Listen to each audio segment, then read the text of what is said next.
10,323 যারা চাকুরি খেয়েছে আজ সেই সিপিএম এর বন্ধু হলো কংগ্রেস।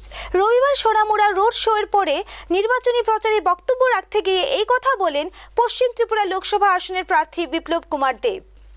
আসন্ন লোকসভা নির্বাচনকে সামনে রেখে প্রতিদিন এই রোড শো থেকে শুরু করে মিছিল, মিটিং এবং নির্বাচনী প্রচার সভা অব্যাহত রেখেছে রাজ্যের বিজেপি দল। রবিবারেও মুখ্যমন্ত্রী থেকে শুরু করে রাজ্যের বিভিন্ন নেতা মন্ত্রী এমনকি প্রার্থীরাও রোড শো এবং পদযাত্রা সহ নির্বাচনী প্রচারে অংশগ্রহণ করেন। এদিন সোনামুড়ায় রোড শো শেষ করে নির্বাচনী প্রচারে অংশগ্রহণ করেন পশ্চিম ত্রিপুরা আসনের প্রার্থী বিপ্লব কুমার দেব। নির্বাচনী প্রচারে বক্তব্য রাখতে গিয়ে তিনি উল্লেখ করেন, বাপ বেটা না হলে কংগ্রেস রাজনীতি করতে পারে না।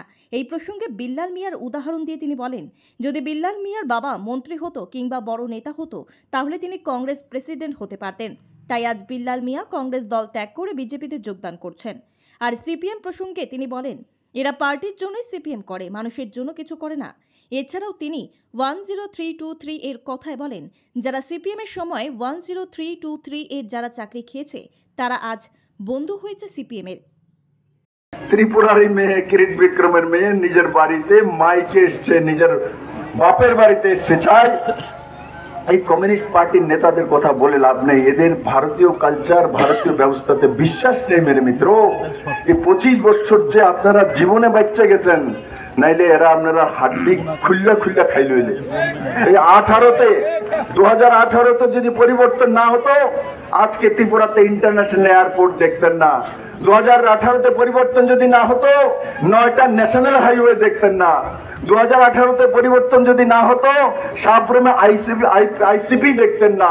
2018-তে যদি পরিবর্তন না হতো 33% মহিলারা রিজার্ভেশন দেখতেন না। 2018-তে যদি পরিবর্তন না হতো করোনার সময় ত্রিপুরার একটা মানুষও বাঁচত না। কারণ কি, কমিউনিস্টরা তো করোনার সময় বলতো করোনাকে ভাগানোর জন্য আন্দোলন করতে হবে, আর আন্দোলন করিয়ে ত্রিপুরাকে শ্মশান ঘাট বানিয়ে ছাড়তে হবে। বন্ধুরা, আমি নিবেদন করি, আমি 4 বছর 2 মাস মুখ্যমন্ত্রী হিসেবে কাজ করছি, এখনো আমি রাজ্যসভার সাংসদ আছি, আরো 5 বছর আমার কাছে আছে। কিন্তু মাননীয় প্রধানমন্ত্রী চান যে আমি ত্রিপুরার মানুষের কাছে ফেরত যাই। তার জন্য আপনাদের কাছে আবার এসেছি, আপনার আশীর্বাদ চাই। আমি আশা করি আপনাদের আশীর্বাদ পাবো তো।